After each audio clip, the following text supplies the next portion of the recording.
Hey everybody, what is up? Welcome back to Final Trade. Back in April of 2022, I did an analysis on this channel where I compared the long-term compound annual growth rates of different Pokemon products against each other. And I compared booster boxes to elite trainer boxes to tins. And then I also featured the build and battle boxes that were still kind of relatively new at that point.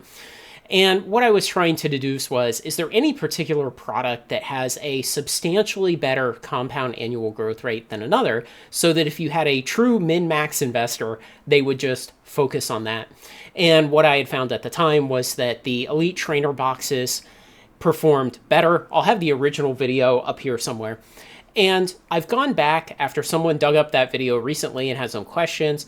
I've gone back and I've put the original data from that analysis 14 months ago against updated data from today, just to take another look at this. And now, originally, I had taken Pokemon sets from the August releases every year going back to 2014. That was totally arbitrary. There's nothing special about the August releases. I just said I want to cut across all these years going back, and I just chose to 2014. There was, again, no particular reason for that.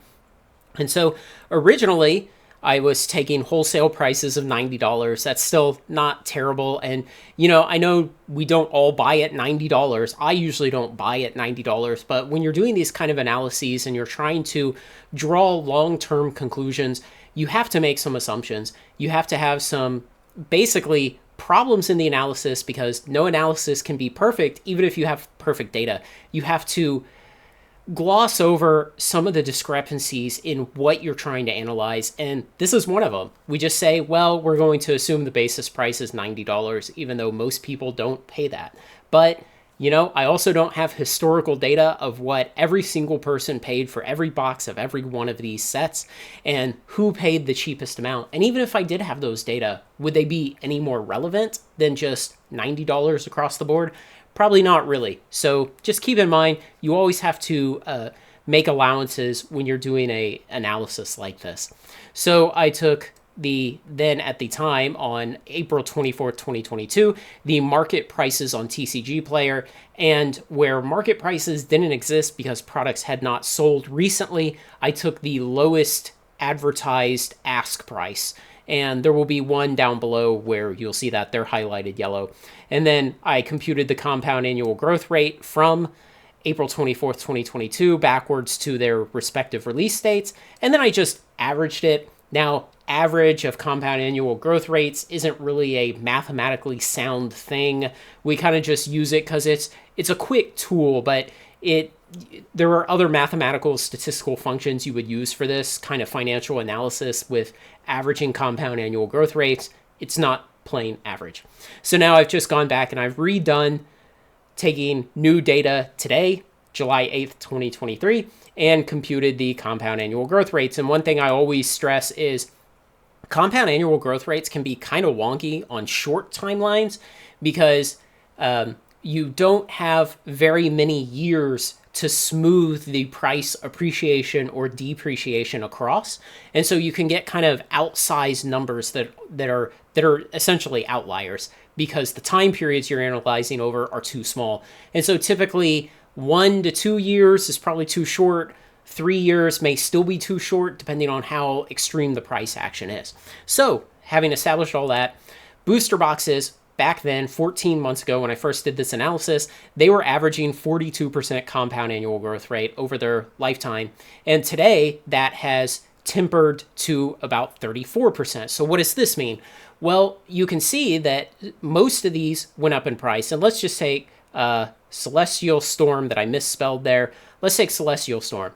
So it went up in price in those 14 months from $475 to $617. But it also added 14 more months to the amount of time since it was released. And so because of that, the total compound annual growth rate came down because essentially the timeline stretched out faster than the price rose. And so the compound annual growth rate over its whole lifetime is lower today than it was 14 months ago because it's now an older product, and while it still went up in price, it didn't go up enough to maintain the previous compound annual growth rate. In fact, it would have had to go up 56%. and that would be 56% per year for 14 months. And so you could do the calculations to figure out what that would be. But if it had, it would have maintained the compound annual growth rate like this one did.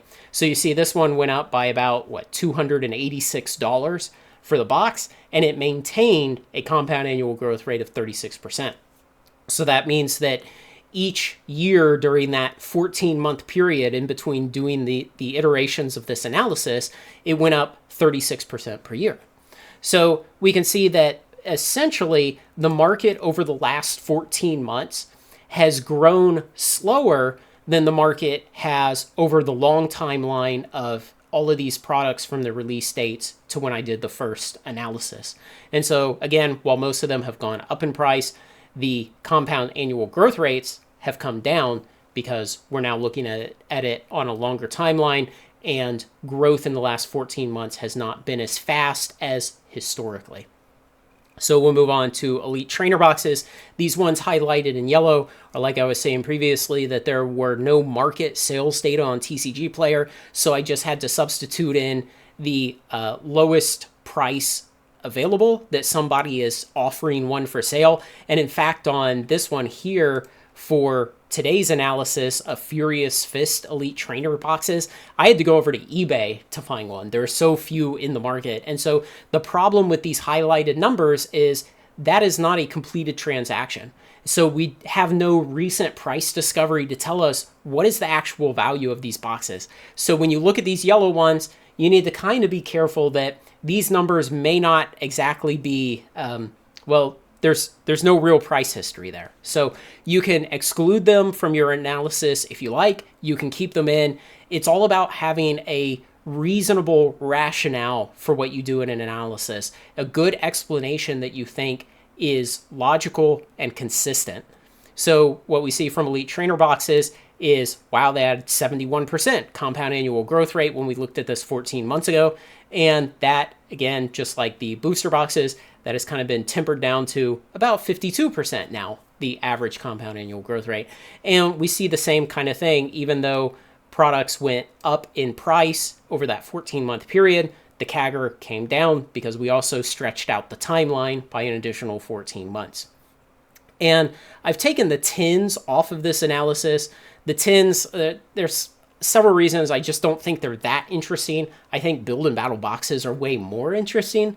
And in the original video, I had build and battle boxes. And so I've updated this also, and I've cut out this outlier. This outlier is not represented in this percentage. And I've left out a couple of the more recent sets here because, again, over the very short timeline, compound annual growth rate calculations can be essentially silly with how they look. So what we see from the build and battle boxes, and these are the individual 4 booster pack boxes, they had a average compound annual growth rate originally of 118%, and that has come way down to 44% as the timelines of these have stretched out. And now you can see the release dates of these, since I did them for Sword and Shield era sets, the release dates of these, the oldest one is only less than 3.5 years ago. And so again, that kind of stretching out of the CAGR calculation as during the early life of something is what pulls this number down even harder. And so I'm not terribly surprised to see it look like this. Obviously, 44% is still a very respectable average return for a class of assets. And I had originally included this in the video 14 months ago because, one, I like these build and battle boxes. I think they're a cool product. But 2, they had such crazy high looking returns at the beginning. And we can see that has kind of come down since then. Now, we are arguably in a minor Pokemon bear market right now. That's a small explanation for why all of these prices have gone this way. Also, when I originally did this analysis in April of 22, we were still kind of right after this time period where it had become fashionable for internet celebrities to maybe buy a couple old boxes of Pokemon and open them on their stream. And the kind of rip and ship thing had become really popular during that time period. There were tons of boxes just getting permanently taken out of the market, opened and sold for those kind of entertainment videos. And we aren't seeing that to the same extent today as we were back then. And so we kind of expect that the forward price movement may not be reflective of the average of all the past price movement. Now, that brings me to another point. And so I've just taken those average numbers and I've just copied them down here just so we can see them all together right here. And there's a point that I want to make about this. You know, when you invest in the stock market with your 401k or a post-tax brokerage, you are typically advised to buy the index, buy something like the SPDR S&P 500 index ETF. And typically over the long timeline, depending on how people set up their own rationale for how they compute it, the S&P 500 returns 8 or 10 or 12% compound annual growth rate on long timelines. Now, obviously, it's, you know, lumpy on short timelines. Some years it lags that. Some years it greatly exceeds that. But 8 to 10 to 12% is about what you expect.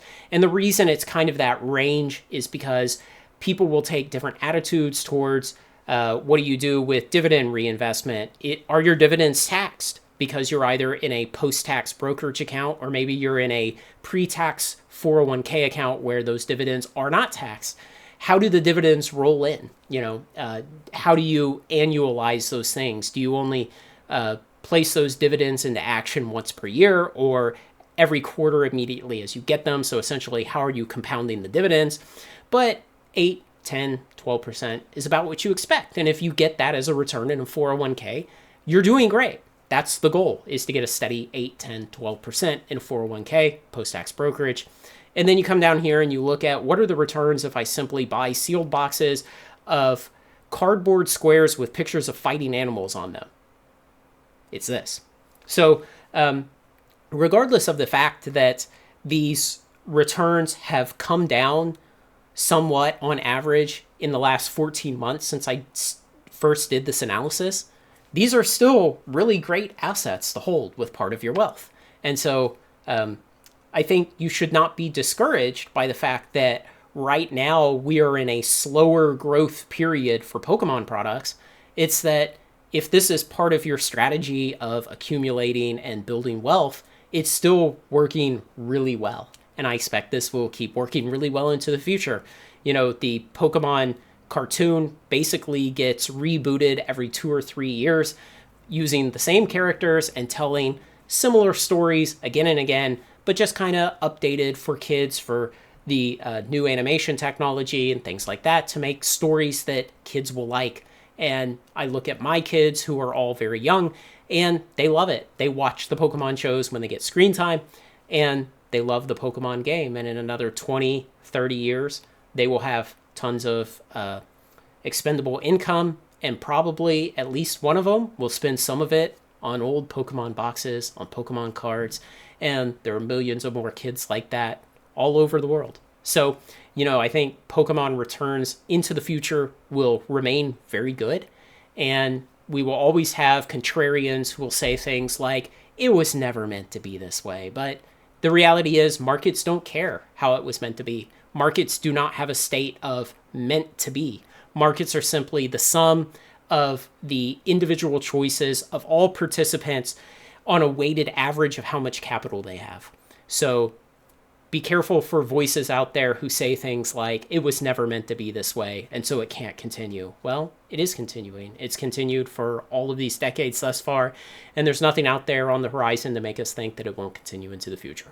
So I was happy to update this. I was really glad somebody dug up that old video and brought it to my attention, and I thought, oh, hey, yeah, I should redo this and just kind of see how things gone in the 14 months since I did that. I had another analysis that was the performance of all Pokemon standard set booster boxes. And then I had another one that was all Magic standard set booster boxes going all the way back, I think, to 2002. And so I've put those on my Kanban board to make update videos about them too at their respective 1-year anniversaries from when I first did those analyses. So subscribe to the channel so you can see those. All the rest of my TCG investing stuff, my Friday seal deals. And guys, if you enjoy this content and you think it brings you $4 of value per month, go go over to Patreon and sign up. You get a bunch of other perks too, and I appreciate it. It keeps this coming. So let me know what you think, guys. Other information, questions, whatever else you got. Like, comment, share, and subscribe. Join me on Final Trade.